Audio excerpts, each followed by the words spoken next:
Meu caro ouvinte, sente-se confortavelmente, pois vou lhe contar uma história antiga, tecida com os fios do tempo, do rio e da argila.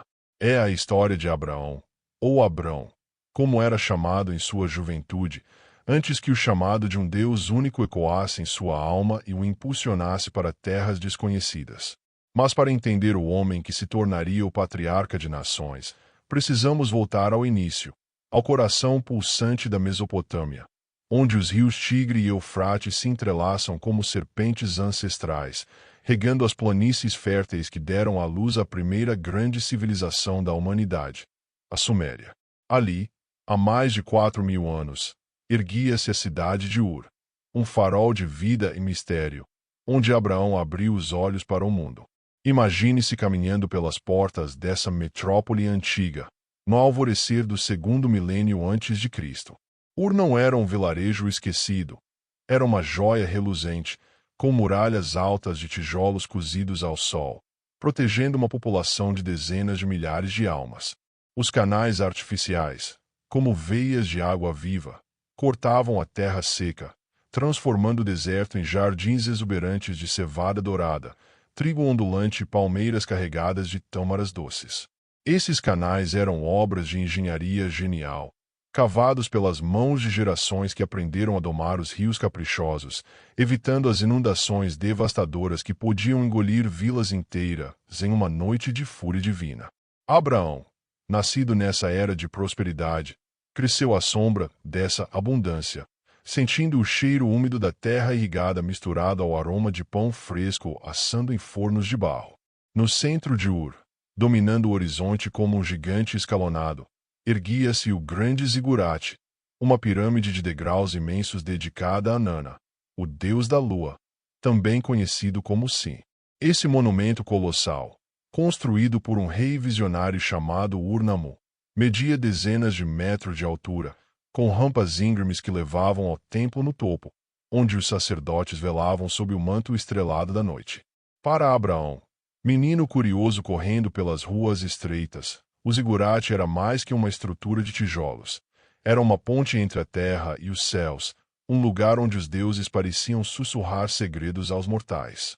Ele deve ter subido aquelas rampas em dias de festival, ouvindo os hinos entoados por vozes em uníssono, enquanto oferendas de incenso e animais subiam em fumaça para aplacar a vontade lunar. Nana governava os ciclos da fertilidade, das colheitas e das marés. E em Ur, sua presença era palpável, como se o deus da lua passeasse pelas ruas ao entardecer. Mas para compreender verdadeiramente o mundo de Abraão, precisamos falar de uma descoberta que veio muito depois, no século XIX, quando arqueólogos desenterraram segredos enterrados há milênios na antiga cidade de Nínive, no norte da Mesopotâmia. Ali, em meio às ruínas de uma capital assíria, encontraram uma vasta biblioteca de tábuas de argila, inscritas com a escrita cuneiforme, que é como cunhãs impressas na argila mole antes de secar ao sol. Essas tábuas, compiladas por um rei sábio chamado Assurbanipal, preservavam histórias sumérias antigas, mitos que ecoavam como ecos distantes nas páginas da Bíblia. Havia o épico de um rei chamado Gilgamesh, que buscava a imortalidade e ouvia relatos de um grande dilúvio, onde um herói construía uma arca para salvar a humanidade de uma enchente enviada pelos deuses enfurecidos. Outra narrativa falava da criação do mundo a partir do caos primordial, com deuses separando os céus da terra, moldando o homem do barro para servi-los. Essas histórias, gravadas milhares de anos antes de Abraão, moldaram o imaginário de Ur. E ele, crescendo nesse ambiente, absorveu esses contos como o ar que respirava. Não eram meras lendas, eram a essência da visão de mundo suméria, onde os deuses interferiam nos assuntos humanos, exigindo obediência e sacrifícios para manter o equilíbrio cósmico. A vida cotidiana em Ur era um tapete vivo de cores, sons e cheiros. Acordar ao primeiro raio de sol, quando os galos cantavam e os fazendeiros saíam para os campos com arados de madeira puxados por bois robustos. Abraão, talvez ainda criança, ajudava o pai, Terá, em sua oficina, pois tradições antigas sugerem que Terá trabalhava com ídolos, esculpindo pequenas estátuas de deuses para os lares e templos. Imagine o jovem Abrão moldando argila com as mãos, sentindo a textura fria e maleável, enquanto ouvia o pai contar histórias de ancestrais que vieram de terras distantes. As casas de Ur eram modestas, mas aconchegantes, construídas de tijolos de barro, com pátios internos onde as famílias se reuniam ao anoitecer para refeições de pão achatado, peixe grelhado do Eufrates, frutas suculentas e cerveja fermentada, uma bebida sagrada que os sumérios consideravam um presente dos deuses. As mulheres, como a futura esposa de Abraão, Sarai, teciam lã em teares simples, criando tecidos coloridos que eram trocados nos mercados barulhentos. Os mercados de Ur eram o coração pulsante da cidade, onde mercadores de olhos afiados negociavam bens de terras longínquas. Barcos de junco, leves e ágeis, atracavam no porto fluvial, descarregando lápis-lazuli azul do Afeganistão, cobre reluzente da Anatólia e madeira rara do Líbano. Não havia moedas, tudo se trocava por equivalentes, um punhado de cevada por uma ferramenta de bronze, ou prata pesada em balanças precisas.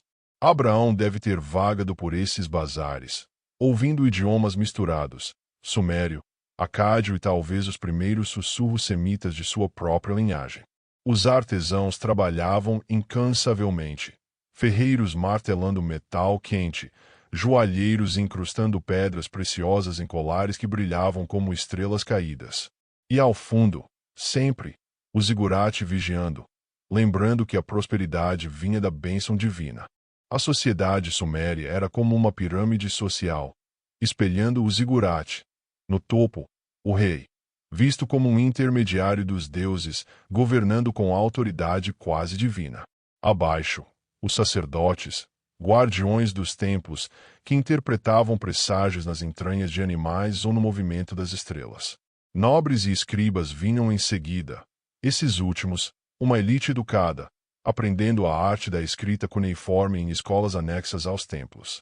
Abraão, descendente de uma linhagem que traçava raízes até Sem, filho de Noé nas tradições antigas, talvez tenha recebido algum vislumbre dessa educação, aprendendo a ler sinais no céu ou a registrar contratos em tábuas. Fazendeiros e artesãos formavam a base, trabalhando de sol a sol, enquanto escravos, muitas vezes prisioneiros de guerras distantes, labutavam nas construções grandiosas. As mulheres desfrutavam de direitos notáveis para a época, podiam herdar propriedades, gerir negócios e até se divorciar, embora o mundo ainda fosse dominado pelos homens. A religião era o fio que tecia tudo isso junto. Os sumérios adoravam um panteão vasto e caprichoso. O deus do céu distante. Enlil, senhor do ar e dos destinos, que podia enviar ventos furiosos ou bênçãos calmas. Enki, o astuto deus das águas e da sabedoria, criador da humanidade em mitos onde moldava o homem do barro para aliviar o trabalho dos deuses. E Inanna, a deusa do amor e da guerra, cujos festivais enchiam as ruas de danças e músicas de harpas melodiosas. Em Ur, Nanna reinava supremo, e os rituais lunares marcavam o calendário. Meses que começavam com a lua nova, festas onde o povo se vestia com roupas finas e oferecia animais e grãos nos altares. Abraão cresceu nesse mundo politeísta, participando de procissões onde estátuas de deuses eram carregadas em andores, e talvez questionando, em silêncio, a multiplicidade de divindades. Tradições posteriores contam que ele destruiu ídolos na oficina do pai, um ato de rebeldia que pronunciava sua fé em um Deus único, mas isso é lenda tecida no tempo. Enquanto Abraão amadurecia, Ur vivia seu apogeu sob a terceira dinastia. O rei Ur-Nammu, um construtor lendário, não só ergueu o zigurate como codificou leis que ecoariam em códigos futuros, como o de Hammurabi. Mas a glória era frágil. Após a morte súbita de Ur-Nammu em batalha, seu filho Shuji assumiu, expandindo o império com conquistas, mas também se declarando divino, o que abalou a fé do povo. Invasões ameaçavam as fronteiras, elamitas do leste, amorreus nômades do oeste, trazendo turbulência. Talvez tenha sido essa instabilidade que impulsionou Terá a partir. Com Abraão, Sarai e o sobrinho Ló, ele deixou Ur, rumando norte ao longo do Eufrates, uma jornada árdua de centenas de quilômetros por desertos escaldantes e oásis verdes. Eles pararam em Arã, uma cidade gêmea de Ur, com seu próprio templo Anana, um posto avançado que mantinha as tradições sumérias vivas. Em Arã, a família se estabeleceu, mas as raízes de Ur permaneciam. Abraão, agora um homem maduro, carregava as memórias, os mitos de criação, as lições de astronomia observadas do topo do zigurate, a engenharia que domava rios, e os questionamentos sobre os deuses. Ali, aos 75 anos, viria o chamado. Mas isso, meu amigo, é o começo de outra epopeia. Por ora, veja Abraão como filho de Ur, um homem forjado na argila fértil da Mesopotâmia, cujas histórias ancestrais pavimentaram o caminho para as religiões que moldam o mundo até hoje. Deixe-me pausar por um momento e expandir sobre a arte e a cultura que Abraão conheceu. Em Ur, os artistas criavam mosaicos intrincados, incrustados com conchas e pedras coloridas, retratando cenas de banquetes onde músicos tocavam liras de ouro, e caçadas onde leões ferozes eram domados por heróis. Um artefato famoso, como um estandarte decorado, mostrava o rei em paz e em guerra, simbolizando a dualidade da vida suméria. A literatura, gravada em tábuas, incluía hinos poéticos aos deuses e lamentos por cidades caídas, poesias que ecoariam na tradição hebraica. Abraão deve ter ouvido contadores de histórias nas praças, narrando aventuras de reis que desafiavam o destino, plantando sementes de curiosidade em sua mente. Agora, pense na saúde e na vida cotidiana. Doenças eram combatidas com ervas e encantamentos, misturando medicina e magia. Mulheres davam à luz com a ajuda de parteiras experientes, e a expectativa de vida era curta, mas cheia de intensidade. Crianças brincavam com bonecos de argila e bolas de couro, enquanto adultos jogavam jogos de tabuleiro ancestrais, predecessores do xadrez, para passar as noites longas. Festivais anuais, como o Akitu, celebravam o novo ano com procissões grandiosas, onde o rei renovava seu pacto com os deuses, garantindo mais um ciclo de prosperidade. Enquanto isso, a linhagem de Abraão traçava um arco através do tempo, de Sem, sobrevivente do dilúvio lendário, até Terá, um homem de elite em uma sociedade em mudança. Famílias semitas como a dele misturavam-se aos sumérios, trazendo novas línguas e costumes, enriquecendo o caldeirão cultural.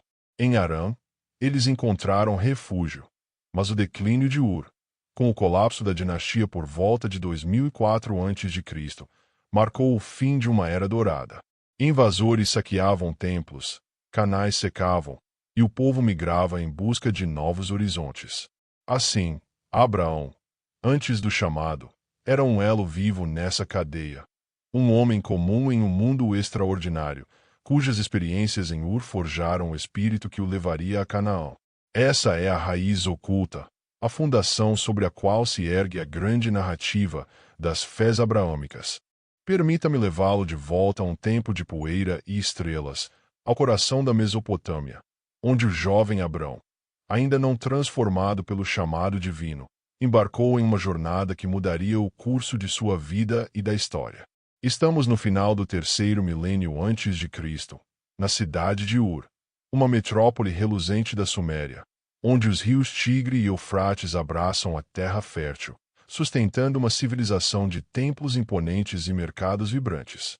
Aqui, Abrão cresceu à sombra do grande zigurate, sob o olhar do deus lunar Nana. Mas algo inquietante aconteceu. Um evento que arrancou sua família de suas raízes e os levou a uma migração árdua até Arã, uma cidade distante no norte. Essa travessia não foi um simples capricho. Foi uma resposta ao colapso de um mundo, uma busca por refúgio, talvez o primeiro passo de Abrão rumo ao destino que o aguardava.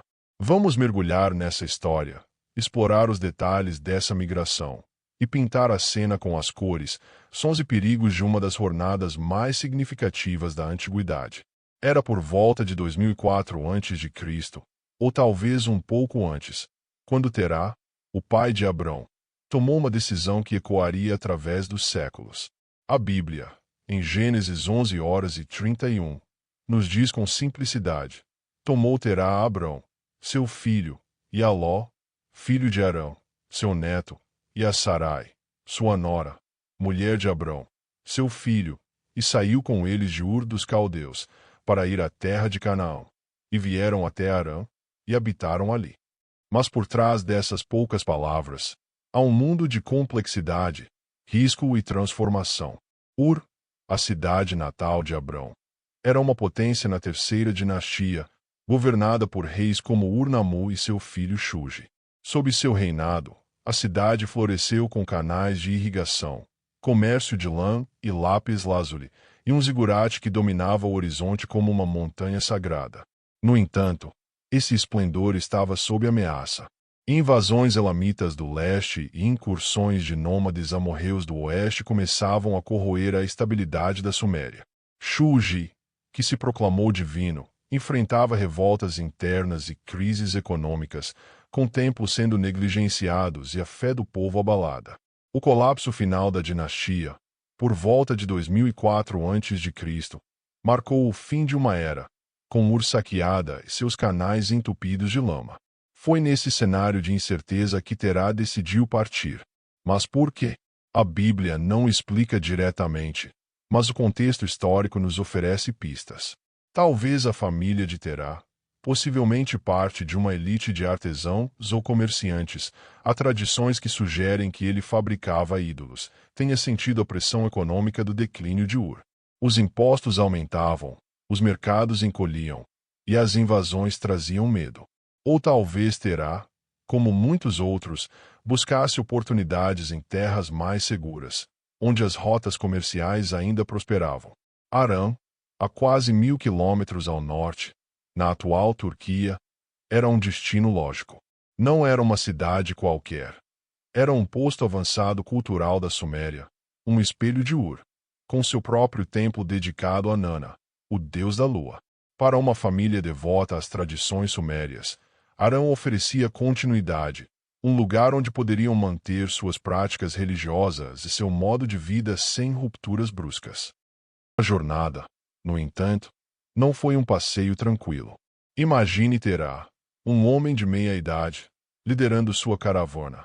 Abrão, então com cerca de 50 anos, sua esposa Sarai, estéril mas leal, e o jovem Ló, órfão de seu pai Arão, que morrera em Ur.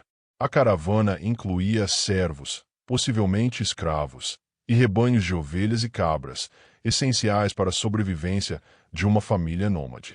Eles carregavam bens preciosos, tecidos de lã, utensílios de bronze, talvez algumas joias de ouro ou lápis-lazuli, guardadas em sacos de couro. O trajeto mais provável seguia o rio Eufrates, uma artéria vital que conectava o sul da Mesopotâmia ao norte. Viajar por terra era perigoso, com trilhas poeirentas cruzando desertos escaldantes, onde o sol castigava durante o dia e o frio cortava a noite. Bandidos espreitavam nas colinas, e rios sazonais podiam transformar caminhos em lamaçais traiçoeiros. Alternativamente, a família pode ter usado barcos de junco, comuns em Ur, para navegar trechos do Eufrates, carregando seus pertences em embarcações leves que balançavam com as correntes. A viagem, que hoje levaria algumas horas de carro, durou semanas, talvez meses. A caravana parava em oásis para reabastecer água, negociar com mercadores locais ou descansar sob tamareiras. Abrão, já um homem maduro, provavelmente ajudava a guiar os rebanhos, enquanto Sarai organizava as provisões: pão de cevada, tâmaras secas, peixe salgado e odres de água. À noite, sob um céu cravejado de estrelas, a família acendia fogueiras, contando histórias dos deuses sumérios, Enlil, o senhor do destino, ou Enki, o sábio das águas, que ecoavam nas tábuas de argila que um dia seriam encontradas em Nínive. Essas histórias, de inundações catastróficas e criações divinas, viajavam com eles, moldando a visão de mundo de Abrão, que talvez começasse a questionar a multiplicidade de deuses que dominava sua cultura. Arã, quando finalmente chegaram, era como um pedaço de Ur transplantado para o norte. Localizada na confluência de rotas comerciais, a cidade prosperava como entreposto entre a Mesopotâmia, a Síria e a Anatólia. Suas ruas estreitas, ladeadas por casas de tijolos de barro, ecoavam o urbanismo de Ur. O templo de Nana, menor que o zigurate de Ur, mas igualmente venerado, era o coração espiritual da cidade. Aqui, a família de Terá encontrou refúgio. Eles não eram estranhos. Como semitas, provavelmente falavam uma língua próxima ao acade local, e suas tradições religiosas se alinhavam com a de Arã. A Bíblia sugere que eles habitaram ali, o que implica que se estabeleceram por anos, talvez décadas. Terá, já idoso, pode ter retomado seu ofício, enquanto Abrão e Sarai construíam uma vida estável, acumulando riquezas em gado e bens, como Gênesis 12:05 mais tarde indicará.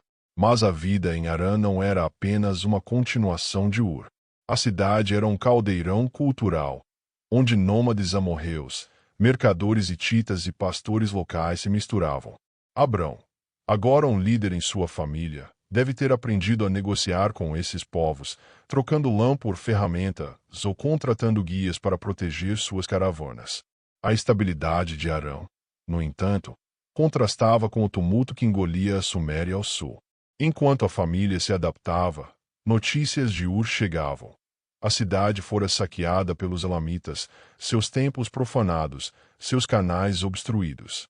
O colapso da terceira dinastia marcou o fim de uma era, e talvez tenha reforçado em Abrão um senso de impermanência, de que mesmo as maiores cidades podiam cair. A migração para Harã também tinha um peso espiritual. Em Ur, Abrão crescerá imerso no politeísmo sumério, onde cada aspecto da vida, colheitas, guerras, amor, era governado por um deus específico. Mas tradições judaicas posteriores, como o Midrash, contam que Abrão começou a questionar esses ídolos. Uma lenda diz que ele destruiu as estátuas na oficina de Terá, zombando de sua impotência, um sinal precoce de sua inclinação para uma fé diferente. Em Harã, cercado pelo mesmo culto a Nana, ele pode ter aprofundado essas reflexões, olhando para o céu noturno e imaginando um poder maior, único, além dos deuses de argila e pedra. Esse questionamento, embora não documentado na Bíblia, prepara o palco para o momento em que, aos 75 anos, ele ouviria a voz de YHWH, chamando-o para Canaã. A jornada para Harã, portanto, foi mais que uma mudança geográfica. Foi uma transição entre mundos, de uma metrópole em declínio para um refúgio cultural, do politeísmo para as sementes do monoteísmo, da juventude de Abrão para sua maturidade como líder. Ele carregou consigo as histórias de Ur, mitos de dilúvios e criações, gravados em tábuas que um dia seriam desenterradas em Nínive, e as tradições de um povo que via os deuses em cada brisa e estrela. Quando Terá morreu em Harã, aos 205 anos, segundo Gênesis, Abrão tornou-se o patriarca de sua casa, pronto para o próximo capítulo. Espero que tenham gostado dessa imersão nas origens de Abraão. Se você curtiu o vídeo, não se esqueça de deixar o seu like, se inscrever no canal e ativar o sininho para não perder nossas próximas viagens pela história. Muito obrigado por assistir e até a próxima.